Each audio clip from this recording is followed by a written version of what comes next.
बेधड़क इंडिया, बेबाक, बेखौफ, बेधड़क। नमस्कार, प्रणाम, जोहार।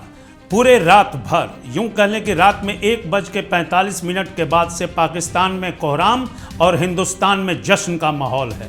और जश्न का माहौल इसलिए नहीं कि किसी की बर्बादी पे, इसलिए कि लोगों ने हमारे बहन बेटियों की सिंदूर के साथ जो खिलवाड़ किया है उसका बदला हमारे वीर सपूतों ने लिया है। 22 अप्रैल को पहलगांव में हमारे देश की बेटियां, बहन, माताएं, उनके सामने उनके सिंदूर का मिटाने का दुशासन का परिणाम जो है कल रात से शुरू हुआ है।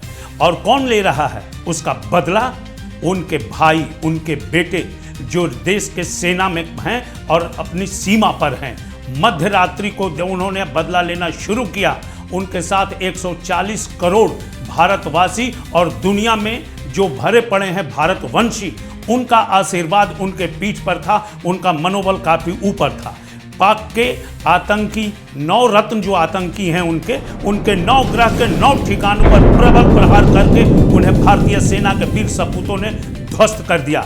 जय हिंद की यह सेना इसी बिहार के आरा के सपूत 88 बैच के IPS रॉ चीफ रवि सिन्हा और उनकी टीम ने एक्यूरेट जानकारी दी थी कि आतंकियों के तमाम एपेक्स सेंटर कहां पर हैं, उन्हें चिन्हित किया गया। और उन्हें चिन्हित करके इनमें सभी जगहों पे मस्जिदें थी और ये करोड़ों की लागत से बनी हुई जगह थी। इनको पाक सेना के संरक्षण में चलाया जाता था और आतंकियों को प्रशिक्षित किया जाता था। मरकज़े तैयबा इसमें बनाने में ओसामा बिन लादेन ने लगभग $10 मिलियन खर्च किया था। लश्कर तैयबा का ये गढ़ था, यह भी ध्वस्त हो गया।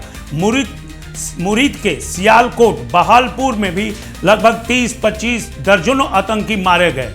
तुम 27 मारोगे, मैं सेंचुरी से शुरुआत करूंगा। और यही नारा से शुरू हुआ। लगभग 90 से ज़्यादा आतंकी मारे गए जो हमारे रिकॉर्ड हैं। यद्यपि कि अभी तक लगातार कितने लाशें निकल रही हैं, कितने एम्बुलेंस के सायरन गूंज रहे हैं, यह अभी अंदाज लगाना मुश्किल हो रहा है। 26/11 का हमला, 300 निरीह भारतीयों की जान गई थी और विदेशियों की, सैलानियों की। संसद पे हमला, पुलवामा में हमारे वीर सैनिक शहीद हुए थे। पहलगांव, बारामूला, इन तमाम सामूहिक अटैक का बदलापुर। भाई अभी तो ये आगाज है, अंजाम अभी बाकी है। अमेरिका, रूस, कतर, UAE, इन सभी को ने इन अटैक को सही बताया है। वैश्विक स्तर पर मोदी ने स्पष्ट कर दिया था कि क्या कोई कुछ भी समझे, ये उसकी समस्या है। मैं अपने वतन के लोगों के सिंदूर और खून का बदला लेकर रहूंगा। यानी धरती के अंतिम छोर तक आतंकियों को खदेड़ के मारूंगा। जितना प्रेशराइज टारगेट करके जो मारा गया है ना, सेना ने खुद अपने आप किया है, क्योंकि मोदी ने उन्हें फ्री हैंड दे दिया था। एक्यूरेट स्लम एरिया के बीच में बनी मस्जिद में भी मारा गया है। तो बगल का एक जानवर तक नुकसान नहीं हुआ। इंसान की बात छोड़ दें, आगे भी हम यही करेंगे। और पाक को समझाया गया कि जब तक तुम्हें समझ में नहीं आएगा तब तक हम तुम्हें यूं ही समाप्त करते रहेंगे। इसमें जिस तरह से मारा गया, इसमें ISI, पाक आर्मी और वहां की इंटेलिजेंस की तमाम पोल खुल गई। उन्हें भनक तक नहीं लगी और मार करके भारत वापस लगातार सीज फायर का उल्लंघन कर रहा है। बौखलाया हुआ पाकिस्तान और भारतीय सेना उसको मुंहतोड़ जवाब दे रही है। राजौरी, पुंछ में लगातार मोर्टार से अटैक हो रहा है, लेकिन भारतीय सेना इधर से जो अटैक कर रही है उसमें उनके कई पोस्ट बर्बाद हो गए हैं।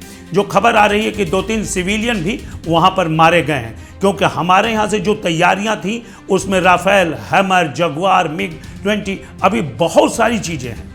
छोटी दूरी की मार करने वाले भी मिसाइल का प्रयोग किया गया था, जिसकी कोई कल्पना नहीं की गई थी। इस प्रहार से ही वो विचलित है। अभी तो ब्रह्मोस सांस ले रहा समुद्र में, अभी उसका अंदाज बाकी है। स्कल्प मिसाइल ने ही इन लोगों को मार करके खत्म कर दिया।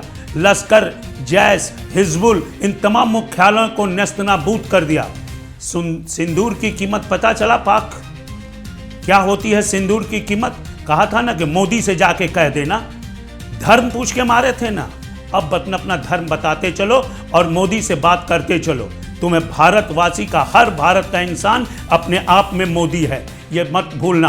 क्योंकि गृह मंत्री, रक्षा मंत्री, प्रधानमंत्री, इन तीनों ने कहा था कि हम वचन देते हैं कि हम आम जनता की भावनाओं के अनुरूप करेंगे और तुमने मुझे मेरा सुहाग उजाड़ा है, हम तुम्हारी बुनियाद उजाड़ कर रख देंगे।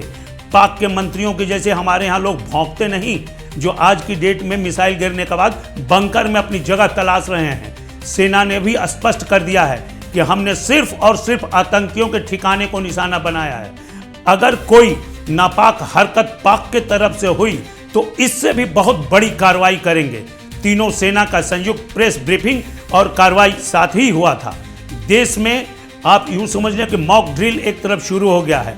पाक के कई शहरों में भी हाई अलर्ट जारी है कि अगले 24 घंटे में भारत क्या कदम उठाएगा। अगर पाक ने दुस्साहस पुनः किया तो इससे बड़ा कदम उठाया जा सकता है। सप्ताह के अंत तक हम लोगों को, पूरे देशवासियों को सतर्क रहना पड़ेगा, क्योंकि बौखलाया हुआ पाक कभी भी अपनी नापाक हरकत पे उतर सकता है।